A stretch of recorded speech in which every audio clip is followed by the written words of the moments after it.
వెళ్ళాను. దేవునికి స్తోత్రం. హల్లెలూయా.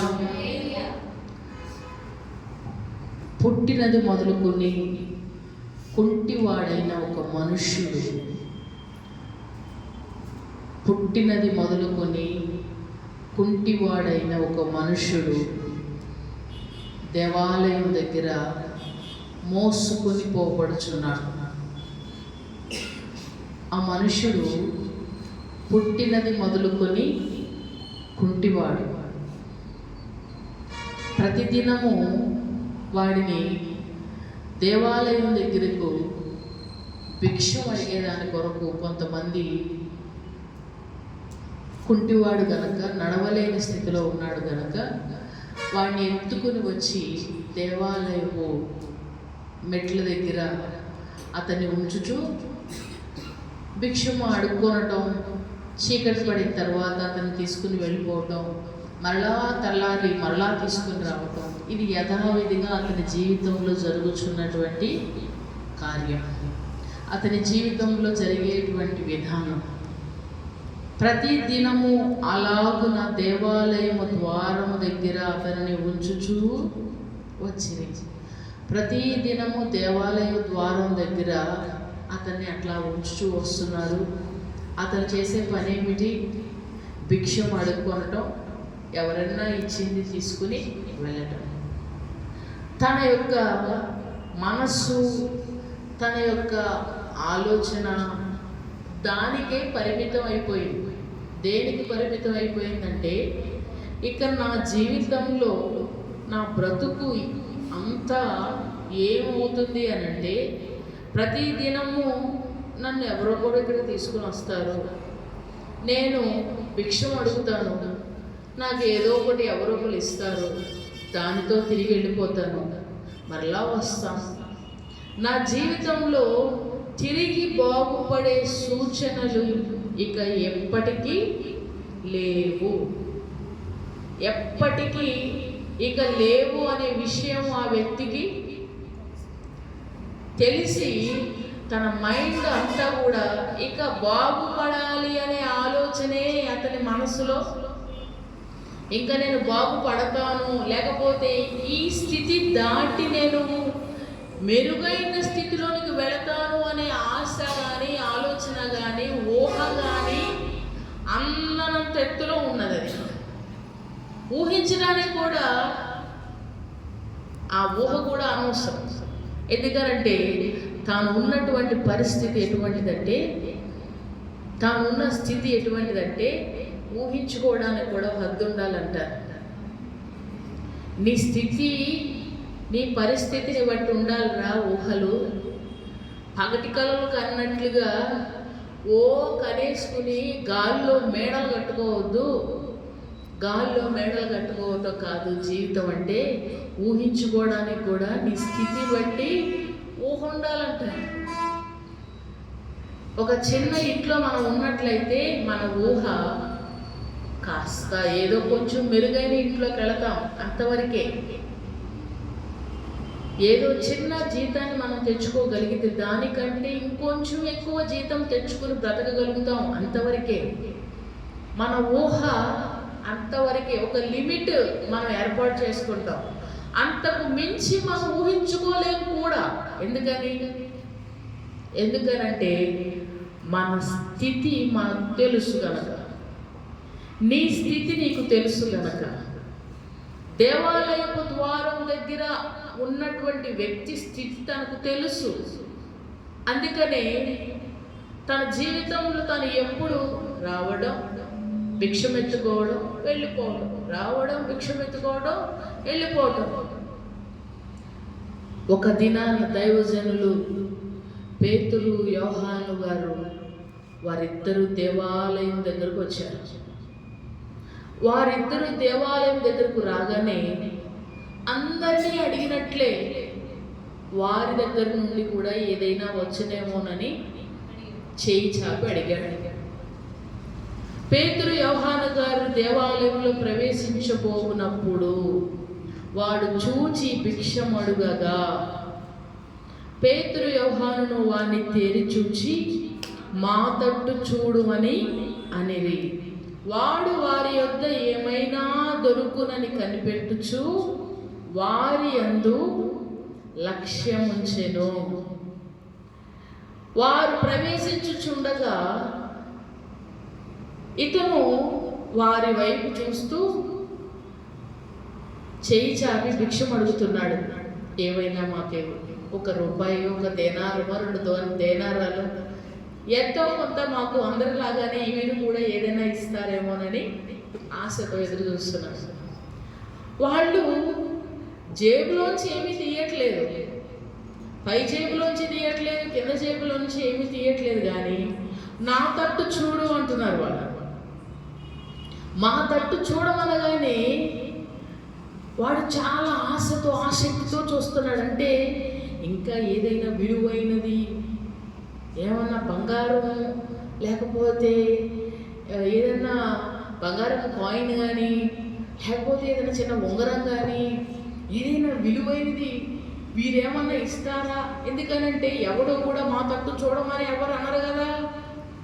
భిక్షం అది అడుగుకునేటువంటి వ్యక్తి చేయి చాపినప్పుడు నా వైపు చూడమని ఎవరు అనరు. వారి దగ్గర ఏది ఉంటే అది ఇచ్చి వెళ్ళిపోతారు.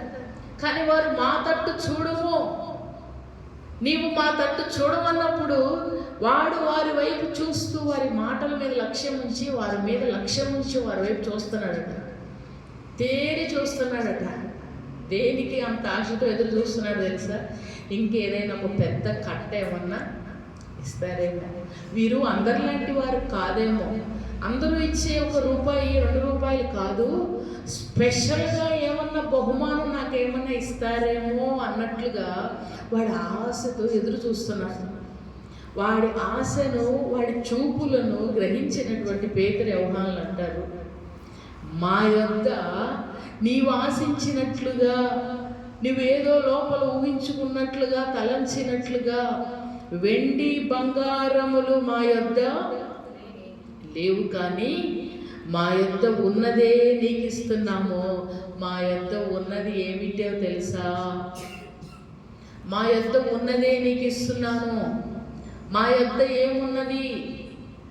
నీకు పంచిపెట్టేదానికి, బాహ్య సంబంధంగా నీకు సహాయం చేయడానికి వెండి లేదు నా దగ్గర, బంగారం లేదు మా దగ్గర, ధనము లేదు మా దగ్గర. మేము కలిగి ఉన్నది నజరేయుడైన యేసు అను నామము. హల్లెలూయా, హల్లెలూయా. ఇది ఎప్పుడు వాడు విని ఉండడు, ఇది ఎప్పుడు వారి జీవితంలో ఇది కూడా ఉంటుందా అనే విషయాన్ని అతను విని ఉండడు. నా దగ్గర బంగారం ఉంది నీకు ఇస్తాను అనే మాట వినుండొచ్చు, నా దగ్గర ధనం ఉంది కొంత నీకు ఇస్తాను అనే మాట వినుండొచ్చు, నా దగ్గర వెండి ఉన్నది, నా దగ్గర కొంచెం ఆహారం ఉంది నీకు పెడతాను అనే మాట వినుండొచ్చు, కానీ యేసు అనే నామము నా దగ్గర ఉన్నదనే మాట ఆ వ్యక్తి ఎప్పుడు కూడా వినుండడు. అందుకని ఆశ్చర్యంగా తేలి చూస్తూ ఉన్నాడు. యేసు అనే నామము నా దగ్గర ఉన్నది, ఆ నామమును ఇప్పుడు మీకు ఇవ్వాలనుకుంటున్నాను. నజరేయుడైన యేసు నామమును నీకు ఇవ్వాలనుకుంటున్నాము. నీవు లేచి నడువు. ఇప్పుడు ఎలా నడుస్తావు తెలుసా? ఏ నామం అయితే మా దగ్గర ఉన్నదని చెప్తున్నామో ఆ నామమున నీవు లేచి నడువు. హల్లెలూయా. యేసు నామమున లేచి నడవమని చెప్పగానే, లేచి నడవమని చెప్పగానే వాని కుడి చెయ్యి పట్టుకుని లేవనెత్తినప్పుడట పాదములు చీల మండలు బలము పొందే. పాదాలు చీల మండలు ఏం పొందినాయి? బలం పొందాయి. పాదములు చీల మండలు బలం పొందడానికి, ఎముకలలో బలం రావడానికి ఏం తినాలి? ఎముకల్లో బలం రావాలంటే ఏం తినాలి? రకరకాల పదార్థాలు తినాలి. అవి తినాలి, ఇవి తినాలి, ఎన్నో బలాలు తింటాయి. అవి తింటే ఈ బలం వస్తుంది, ఇవి తింటే ఈ బలం వస్తుంది. పాదములు చీల మండలంలోనికి ఏ శక్తి వచ్చింది ఇప్పుడు అతనిలోనికి? పాదాల్లోనికి చీల మండల్లో బలం వచ్చిందంట. బలము పొంది వాడు దిగ్గున లేచి నడిచాడంట. ఎట్లా లేచి నడిచాడు? వెంటనే లేచి కాసేపు ఒక నిమిషం ఆగండి, ముందు అటు ఇటు తూలిపోవటం కానీ, లేకపోతే అటు ఇటు పడిపోవటం కానీ, ముందుకి వెనక్కి ఊగిపోవటం కానీ ఏమీ లేదు. దిగ్గున లేచి నడిచెను. ఈ నడక, ఈ యొక్క మార్పు అతడు ఊహించనిది. తన ఊహలో కూడా, కలలో కూడా, ఎప్పుడు కూడా అనుకోనటువంటిది. ఇంత గొప్ప అద్భుతం తన జీవితంలో జరగడానికి గల కారణం ఏమిటి చెప్పండి? యేసు అను నామము. హల్లెలూయా. యేసు అను నామము చెప్పండి. ఏ నామము? యేసు అను నామము. యేసు అను నామము ధరించిన వారి జీవితంలో, చెప్తున్నాను వినండి, యేసు అను నామము. నీవు వెండి కావాలని కోరుకుంటే నీకు వెండి వస్తుంది, బంగారం కావాలని కోరుకుంటే బంగారం ఉంటుంది, నీకు ఇంకేదైనా ధనం కావాలని కోరుకుంటే ధనం వస్తుంది. నాకు ఆయన నామం కావాలని కోరుకుంటే నీ ఊహల్లో, కలలో కూడా ఊహించినటువంటి కార్యములు నీ జీవితంలో దేవుడు చేస్తాడు. హల్లెలూయా, హల్లెలూయా. మనం అనుకుంటాం కొంత వెండి దాచుకుంటే, కొంత బంగారం దాచుకుంటే, కొంత ధనం దాచుకుంటే పర్వాలేదు, మనం ఆ స్థితికి కొంచెం వెళ్ళగలమేమో అనుకుంటాం. నజరేయుడైన యేసు నామములో ఉన్న శక్తి, వాడి కలలో కూడా ఊహించలేనటువంటి శక్తి, తన జీవితంలో ఎప్పుడూ కూడా ఎవ్వరూ కూడా ఊహించినటువంటి, తలంచినటువంటిది, అనుకోనటువంటిది, ఒక మర్మయుక్తమైనటువంటి ఒక గొప్పదైన కార్యం ఏంటంటే తాను లేచి నడుచుట. యేసు నామములో అంత శక్తి దాగి ఉన్నది. అందుకనే మనము ఆ నామమును మనం ధరించుకోవాలి. ఆ నామమును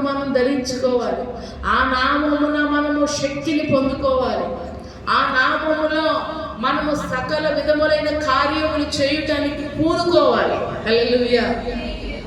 యేసు నామమున నీవు లేచి నడవమనగానే వాడు దిగ్గున లేచి నడుచుటమే కాదట, గంతులు వేయుచు, దేవుని స్తుతించుచు వారితో కూడా దేవాలయంలోనికి.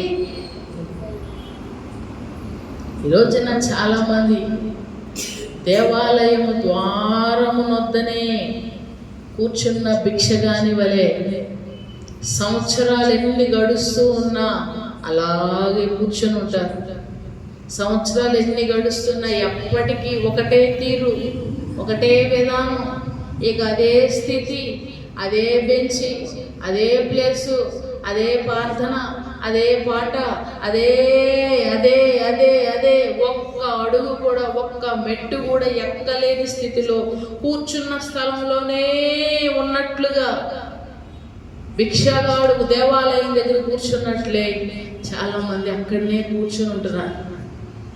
అయితే ప్రభు ఆయన నామం ఎంత శక్తి కలిగిందని తెలుసా? పడిన వారిని ఆయన లేవనెత్తును. పడిన వారిని దేవుడు ఏం చేస్తాడు? లేవనెత్తుతాడు. దిగ్గున లేచి నడుచున్నట్లుగా ఆయన నామము. నువ్వు ఎప్పుడైతే ఆయన వైపు చూస్తావో నీకు ఏదో వచ్చేస్తుంది. చాలామంది చాలాసార్లు వెండి, బంగారము, ధనము, ఈ మూడు కొరకే చూసేది. ఆ మూడింటి కొరకే కదా. దేవుని సన్నిధికి వచ్చేవి కూడా దేని కొరకు వస్తారు? చాలాసార్లు దేవుని కొరకు. ఏదో కొంత బంగారం, ఎక్కడైనా మాకు లంగి బిందెలు తగలకపోతాయా, లేకపోతే ఎక్కడైనా మాకు లేకపోతే ఈ లాటరీ రూపంలో మాకేమన్నా ఒక చెక్కు దొరకకపోతుందా? కోటీశ్వరం అయిపోకపోదామా? వెండి దొరకకపోతుందా? బంగారం, ఏదో ఒకటి. ఈ మూడింటి కొరకే, వాటి కొరకే మనం తప్పిస్తాం, వాటి కొరకే ప్రయాసపడతాం, వాటి కొరకే పరుగులెత్తుతూ ఉంటారు. వెండి, బంగారం, వాటి కొరకే అతను ఆస్తో చూస్తున్నాడు. అవి లేవు, అవి శాశ్వతమైనవి కావు. వాడు కుంటివాడే. వాడి కుంటితనాన్ని పోగొట్టని బంగారం వాడికి అవసరం. వాడి కుంటితనాన్ని తీసివేయని వెండి అతనికి అవసరం. వాడి కుట్టిదనాన్ని పోగొట్టలేని ఒక 10,000 అతనికి ఇస్తే అది ఏమన్నా చేయగలుగుతుందా వాడికి? అదే వాడికి నడక వస్తే, అదే వాడు నడవగలిగితే వాని జీవితమే మారిపోతుంది కదా. అవసరమైనది ఏమిటో దాన్ని పొందుకోవడానికి నువ్వు ఇష్టపడగలిగితే, నీ జీవితానికి ఏది అవసరమో, నీ జీవితానికి, నీ ఆత్మీయ జీవితానికి ఏది అవసరమో దానిని ఇవ్వగలిగిన దేవుని వైపు నువ్వు చూడగలిగితే, దేవుడు దాన్ని నీకు ఇచ్చి నీ ఉన్న స్థితిలో నుంచి దేవుడు నిన్ను పైకి లేపుతాడు. హల్లెలూయా. నాకు అవన్నీ వద్దు, నాకు ఈ అశాశ్వతమైన జీవితం నాకు వద్దు, ప్రస్తుతానికి ఇక్కడున్న జీవితం మట్టుకే చాలు, నాకు ఈ లోకంలో బ్రతకడానికి సరిపడా ఏదో ఒకటి కాస్త దేవుడు అన్నం ఇచ్చి, కాస్త వస్త్రం ఇచ్చి, ఇంత మట్టుకు చాలు అని నీ జీవితానికి ఒక లిమిట్ పెట్టుకుని నువ్వు స్థిరపడిపోతే అంత మట్టుకే ఉంటావు, అంత మట్టుకే జీవించుతావు. భిక్షగాడి ఆ దేవాలయం గుమ్మం దగ్గర చాలు, గుమ్మం వరకే, గుమ్మం దాటి లోపలికి రావడానికి ఇష్టపడ్డాం. మందిరం దగ్గర చాలామంది మందిరం అయిపోయే సమయానికి ఏదైనా వారికి ఇస్తామని ఆశతో అక్కడికి వస్తారు. వారికి ప్రతిసారి ఎంతో కొంత ఇవ్వడం జరుగుతూ ఉంటుంది. వారు తీసుకోవడానికి అలవాటు పడుతున్నారు. కానీ మీరు ఇక్కడ కూర్చునే బదులు మందిరంలోకి వచ్చి కూర్చోండి, మీరు ముందొచ్చి మందిరంలోకి వచ్చి కూర్చోండి. మందిరంలోకి వచ్చి కూర్చుంటే మేమిచ్చే ఈ 10 రూపాయల కంటే అంతకు మించిన జీవితాన్ని మార్చగలిగిన దేవుడు అక్కడికి వచ్చి కూర్చోమంటే పొరపాటును కూడా అక్కడి నుంచి బయటికి రావడం. అది గేట్ దగ్గరే ఉంటారు, కానీ అది దాటి మందిరం దగ్గరికి కూడా రాలేదు. బాగుపడేదానికి వాడు ఆశించేది ఏమిటి తెలుసా? దాన్ని చాలు, చాలా 10 రూపాయలు ఇస్తున్నారు కదా, చాలు, తృప్తి పడిపోతుంది. ఆ దేవుడు ఎంతో కొంత ఉద్యోగం ఇచ్చాడు కదా, చాలు, ఏదో ఒకటి ఇచ్చాడుగా దేవుడు, చాలు. ఆయన నామమును ధరించడానికి నువ్వు ఇష్టపడాలి, ఆయన వైపు నువ్వు తేరి చూడాలి. మా యొద్ద వెండి బంగారాలు ధనం లేదంటే ఎవరైనా చూస్తారా? వాళ్ళ ముఖాలు ఎవరైనా చూస్తారు? ఏమీ లేని కాడికి మా ముఖం ఎందుకు చూడమంటున్నావయ్యా, నీ ముఖం ఎందుకు చూడమంటున్నావు? ఏమీ లేని వాళ్ళ మొహాల వైపు ఎవరైనా చూస్తారా? యేసు నామమును ధరించిన దైవజనుల వైపు తేరి చూచినప్పుడు ఆ నామములో ఉన్న శక్తి నిన్ను ఆవరించి నీ ఉన్న స్థితి నుంచి నిన్ను పైకి లేపుతుంది. హల్లెలూయా. వారికి వెనకాల ఇల్లు లేకపోవచ్చు, వారికి వెనకాల ఆస్తులు లేకపోవచ్చు, వారికి అందరి చందాలు లేకపోవచ్చు, బంగారాలు లేకపోవచ్చు, వారు కలిగి ఉన్నది ఒక్కటే, ఏమిటది? యేసు అను నామము. వారు కలిగి ఉన్నది ఒక్కటే, యేసు అను నామము. ఆ నామము వైపు నువ్వు తేరి చూడు. ఆ నామమును వారు పలుకున్నప్పుడు, ఆ నామమును బట్టి నేను ఆశీర్వదించినప్పుడు, ఆ నామమును బట్టి నేను దీవించినప్పుడు, ఆ నామమును బట్టి నేను పైకి లేపినప్పుడు, నామములో ఉన్న శక్తి గంతులు వేయినట్లుగా నేను చేస్తుంది. నడుచుట మాత్రమే కాదు, నీ జీవితంలో ఉన్నతమైన స్థితిలోనికి, దేవాలయంలోనికి ఎప్పుడూ వెళ్ళలేనటువంటి వ్యక్తి, వెళ్ళటం కూడా ఊహించలేని వ్యక్తి పరుగులు ఎత్తుకుంటూ దేవాలయంలోకి వెళ్ళాడట. ఈరోజు దేవుని ఆశీర్వాదం అంటే ఏమిటి? దేవా నన్ను ఆశీర్వదించవని కోరుకుంటున్నారు, కానీ నాకు ఎంతో కొంత బంగారం ఉంటే చాలని కోరుకుంటాడు. ఎంతో కొంత బంగారం ఉంటే చాలు, అవునా కదా? ఎంతో కొంత బంగారం, ఎంతైనా ఉండాలి, కొంచెమైనా బంగారం ఉండాలి, ఎంతో కొంత బంగారం ఉండాలి. యేసు నామము నీవు ధరించుకోవడానికి ఇష్టపడతావు, ఆ నామము నీవు ధరించడానికి ఇష్టపడతావు. ఆ నామము నువ్వు కలిగి ఉంటే, ఆ నామం నువ్వు కలిగి ఉంటే నీకు బంగారం తక్కువైనా పర్వాలేదు, నీకు ధనం కొంచెమే ఉన్నా పర్వాలేదు, కానీ నీవున్న స్థితిలో నుండి ఊహించని స్థితిలోనికి నువ్వు వెళతావు. హల్లెలూయా. నువ్వేదో కొంచెం, ప్రభు నాయన నాకు 2 కాసులు ఇచ్చే నాయన, ఎట్టగొట్ట 2 కాసులు ఇచ్చే అని అంటే ఆ 2 కాసుల వరకే ఉంటావు. ఎంతో కొంత ధనం ఇవ్వండి అయ్యా, 1000 రూపాయలు ఇవ్వండి, అందరూ రూపాయి ఇస్తున్నారు, నాకు మీరు 1000 రూపాయలు ఇవ్వండి అని అంటే 1000 రూపాయలే, కానీ వాడి జీవితంలో అసలైన శాశ్వతమైన జీవితాన్ని, ఆనందాన్ని కోల్పోయేవాడు. దేవుని వైపు చూచినప్పుడు మనం ఏం కోరుకోవాలో కూడా తెలుసుకోవాలి. దేవుని వైపు చూస్తున్నప్పుడు ఆ నామమును మనం ధరించుకోవడానికి ఇష్టపడాలి. యేసు నామమును ధరించుకోవడానికి ఇష్టపడాలి. పడి ఉన్న ప్రతి పరిస్థితిలో నుండి లేవనెత్తగలిగేటువంటి ఆయన నామము, యేసు నామము. నీ కాళ్ళు, నీ పాదములు, చచ్చుబడిపోయిన పాదాలు, దేవునిలో నడవలేక, దేవునిలో అడుగులు వేయలేక, పాదాలు చచ్చుబడిపోయి కుంటివారు నడిచినట్టుగా నడుస్తూ, కుంటివాడు భిక్షమెత్తడానికి కూర్చున్నట్లుగానే పడిపోయిన స్థితిలోనే ఒకటే స్థితిలో కూర్చుంటూ, అటు కానీ ఇటు కానీ ముందుకు కానీ వెనక్కి కానీ జరగకుండా ఒకటే స్థితిలో ఉన్న వారు అందరూ కూడా యేసు నామమున లేచి నడుచుదురుగాక. హల్లెలూయా, హల్లెలూయా. మనం అలాగే ఉండాలనేది దేవుని ఇష్టం కాదు.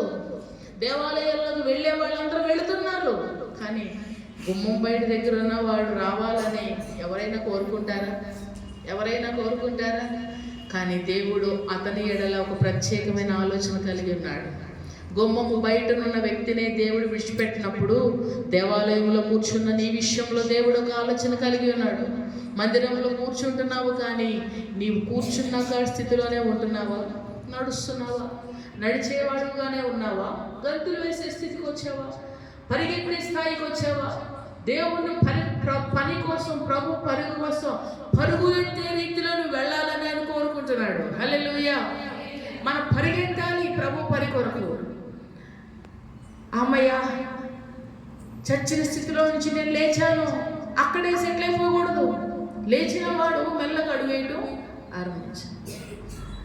నేను లేచానండి, నడుస్తున్నానండి, మారు మనసు పొందాను, బాప్తీసం పొందాను, అక్కడితో ఆగకూడదు. మారు మనసు పొందిన నీవు, బాప్తీసం పొందిన నీవు, పరిశుద్ధాత్మతో నింపబడి, ఆత్మ ఫలములతో అభిషేకించబడి, పొందుకొని అనేకులకు మాదిరిగా జీవిస్తూ, నీ నడక పరిగెట్టు వరకు ఆ స్థాయి దాటుతూ మన జీవితాన్ని మనం కొనసాగించాలి. హల్లెలూయా, హల్లెలూయా. ఇంకా మనం ఏ స్థితిలో అయితే ఉన్నామో అదే స్థితిలో ఉన్నట్లయితే ఆయన మనల్ని చూసి సంతోషించండి. మనం ఉన్న స్థితిలో నుంచి మనం ముందుకు రావాలని ప్రభు కోరుచున్నాడు కనుక, వాడు నడుచుచు దేవుని స్తుతించుటూ ప్రజలందరూ చూచి ఆశ్చర్యపడి విస్మయం చెంది అందరూ పరవశులయ్యారట. ఈ రోజున నీవు కూడా ఉన్న స్థితిలో నుండి ముందుకు వెళ్ళినట్లుగా యేసు నామము నీకు అనుగ్రహించే శక్తిని నువ్వు పొందుకోవాలి. ఆ శక్తి నిన్ను లేపుతుంది, ఆ శక్తి నిన్ను నడిపిస్తుంది, ఆ శక్తి నిన్ను పరిగెత్తేటట్టు చేస్తుంది. ఆ శక్తి నీకు కావలసినవన్నీ నీకు సమకూరుస్తుంది. నువ్వు ఆయన వైపు ఆశతో ఏదో దొరుకుతుందని చూస్తున్నావు. ఆయన వైపును చూసినప్పుడు నువ్వు ఎన్నడూ ఊహించలేవు.